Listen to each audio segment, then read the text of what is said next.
ನಮಸ್ತೆ, ನಾನು ನಿಮ್ಮ ಪುಷ್ಪ ನಾಗರಾಜ್. ನಾನು ನಿಮಗೆ ಲಾಸ್ಟ್ ವಿಡಿಯೋದಲ್ಲಿ ಹೇಳಿದ್ದೆ ಮೂನ್ ವಾಟರ್ ಮಾಡ್ಕೊಳ್ಳಿ, ಬ್ರೇಸ್ಲೆಟ್ ಚಾರ್ಜ್ ಮಾಡ್ಕೊಳ್ಳಿ ಅಂತ. ಆದರೆ ಆ ಮೂನ್ ವಾಟರ್ ಹೇಗೆ ಮಾಡೋದು ಅಂತ ಗೊತ್ತಿಲ್ಲ ಅಲ್ವಾ? ಅದ್ರ ಬಗ್ಗೆ ನಾನು ಇವತ್ತು ತಿಳಿಸ್ಕೊಡ್ತೀನಿ ನೋಡಿ. ಒಂದು, ನಿಮ್ಮ ಮನೆಗೆ ನಾರ್ಮಲ್ ಆಗಿ ಇರುವಂಥ ಒಂದು ಗಾಜಿನ ಲೋಟ ತಗೊಳ್ಳಿ. ಗಾಜಿನ ಲೋಟಕ್ಕೆ ಸ್ವಲ್ಪ ರೋಸ್ ವಾಟರ್ ಅಂತೂ ಸಿಕ್ಕೇ ಸಿಗುತ್ತೆ ಎಲ್ಲ ಕಡೆನೂ, ಜೊತೆಗೆ ಗಂಗಾಜಲ ಅಂತೂ ಸಿಕ್ಕೇ ಸಿಗುತ್ತೆ.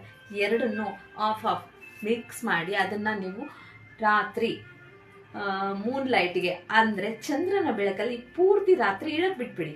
ಅದನ್ನ ನೆಕ್ಸ್ಟ್ ಡೇ ಒಂದು ಸ್ಪ್ರೇ ಬಾಟಲ್ ಆಗಿರಬಹುದು ಅದೆಲ್ಲ ಹಾಕಿಟ್ಕೋಬಹುದು, ಅಥವಾ ನಿಮ್ಮ ಒಂದು ಅದನ್ನ ಡೈಲಿ ನೀವು ಮಾಡುವಂತ ಸ್ನಾನದಲ್ಲಿ ಉಪಯೋಗಿಸೋದ್ರಿಂದ ನಿಮ್ಮ ಲಕ್ಸುರಿ ಲೈಫಲ್ಲಿ ಪ್ರಾಸ್ಪರಿಟಿ ಬರಲಿಕ್ಕೆ ಹೆಲ್ಪ್ ಆಗುತ್ತೆ. ನಿಮ್ಮ ಮತ್ತೆ ಅದನ್ನ ಯೂಸ್ ಮಾಡಿ ಫೇಸ್ಗೆ ಸ್ಪ್ರೇ ಮಾಡ್ಕೊಳ್ಳೋದ್ರಿಂದ ಆಗಿರ್ಬೋದು, ಫೇಸ್ ವಾಶ್ ಮಾಡೋದ್ರಿಂದ ನಿಮ್ಮ ಫೇಸ್ ಗ್ಲೋಯಿಂಗ್ ಆಗಿರುತ್ತೆ. ಸೊ ಇದನ್ನ ಟ್ರೈ ಮಾಡಿ, definitely will get a very good results. And if you get the results, please comment me. Okay, thank you so much.